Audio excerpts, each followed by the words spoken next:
Welcome to Random Topics, the show where we make a half-hearted attempt to infotain you with semi-interesting, unrelated random topics in the categories of arts, science, history, and geography. I'm Mac.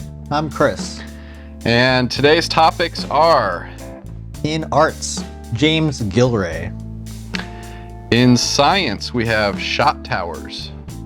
In history, the dancing plague of 1518. And in geography, we have the Salar de Uyuni. But first, as always, Chris, what are we drinking? Well, Mac, today we are drinking Founders All-Day IPA, a session IPA from Founders, based in Grand Rapids, Michigan. And I have on my shirt today, I have the Great Lakes here. Grand Rapids here. Oh, that's what that is? I thought those were just like letters that were shaped like nothing. Oh, Chris. Oops. True New It's a good Yorker. thing, yeah. Don't know anything about the middle of the country. Yeah, I only know stuff about like the bottom portion of my home state. Yeah. This is nice. It's like a little bit hoppy, but Yeah. not too hoppy, and feels light. Yeah, It feels like you could drink a lot of it. yeah, almost all day. Yeah. Oh, now I get it. Yep. All right, enough. Let's get into it. Well, for arts, I'm going to talk about James Gillray. Mhm. He was an English caricaturist, and he's known as the father of the political cartoon. Oh, So he was born in Chelsea in London in 1756 or 1757. It's a long time ago. Nobody knows when yeah. anything really happened. yeah. But he liked to satirize King George III or generals or politicians. Like of the dangerous time. back then? I don't know, probably, but maybe not as bad as you're thinking. So he was kind of the equivalent back then of... I was hoping you would name a political cartoonist. I stopped listening like Oh, 30 no. seconds ago. Oh, no. A political cartoonist? Yeah.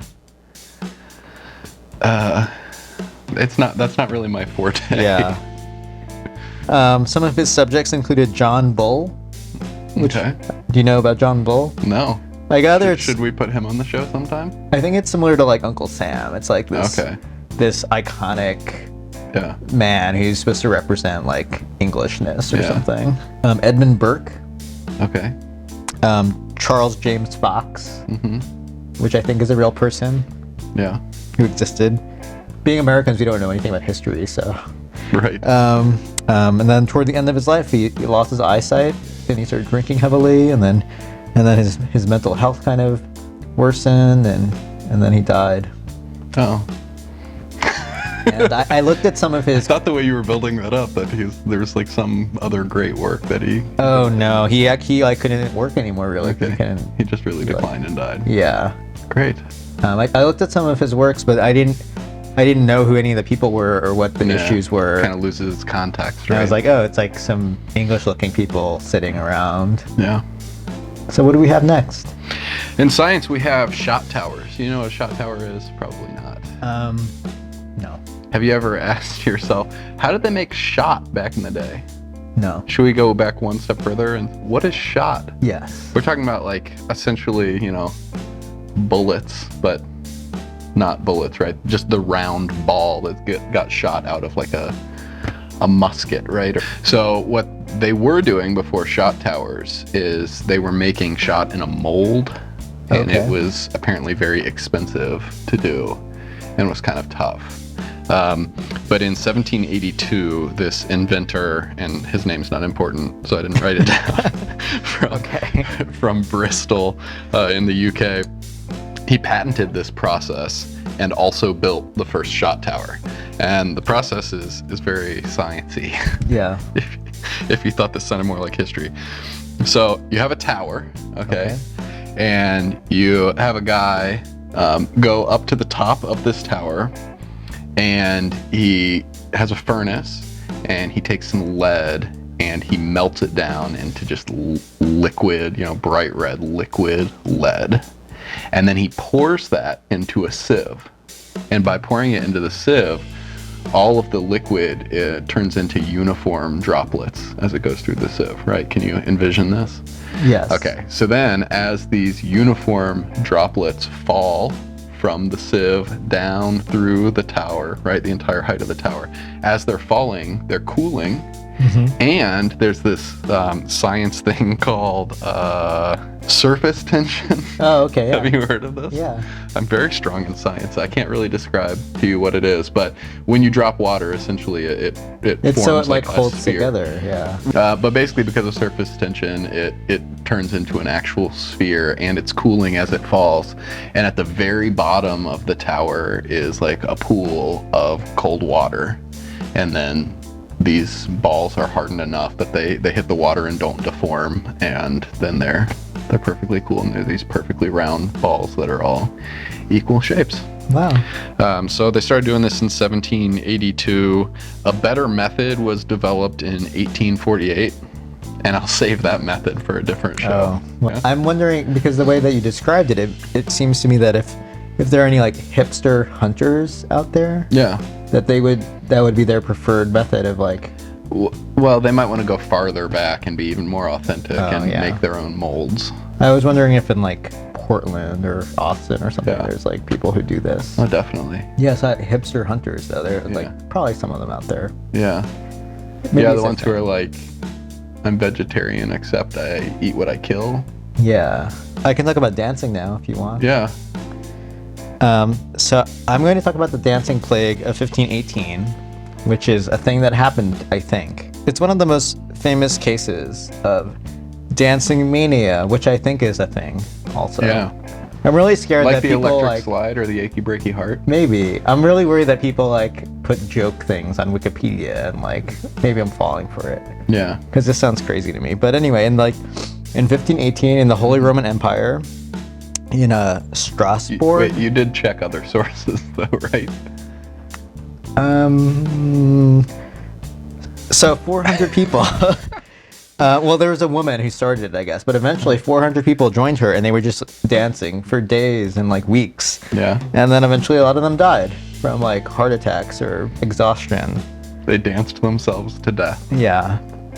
This does sound plausible. Yes, keep going. And so at the time they were trying to determine a cause of it, and they ruled out like any kind of supernatural or astrological cause somehow, because they had a lot of technology back then. Yeah.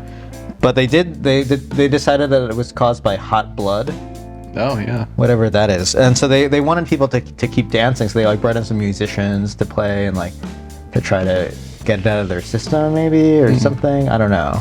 It sounds kind of ridiculous to me, so I'm really worried that this isn't a thing. Yeah, I'm pretty sure this is But all I'm hopeful bogus. that it's real. What kind of music would they have danced to? I don't know. Maybe dubstep. Back when dancing was like looking at another person from like 10 feet away and Yeah. synchronizing your feet to march or something. Well, that's very different than what I want Yeah, to what talk were you about going to talk about? for geography, which is the Salar de Uyuni. And what that is the largest salt flat in the world. It is 4,000 square miles, which means nothing to me, which is also apparently about 10,000 square kilometers, which also means nothing to me. Yeah. It's really big. So it's the even world's bigger than Utah. the other what we're one that thinking I don't know about. In Utah. Okay, Yeah.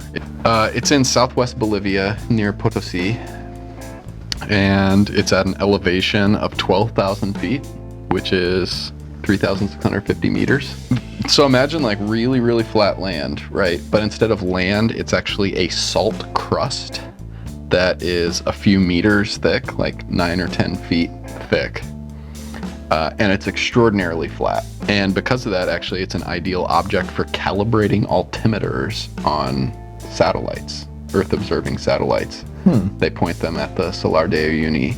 And it has 10 billion tons of salt. But they only extract about 25,000 tons per year from it. Okay. It also has 50 to 70% of the world's lithium reserves. And it's also a major breeding ground for flamingos. So it has a lot of different purposes it There's a lot of serves. random stuff about it, which is why it made a good random topic. Yeah. Oh, there's also a train graveyard there, which is really spooky. Is that where they, after they kill all the trains, they Yeah, put them that's there? where they bury them. Well, I think this has been a very successful show, Chris. Yeah. I'm really happy with it. I hope you are too. Yeah, I think people should share this on Facebook or Twitter or... And please watch us again. Yeah. Thanks.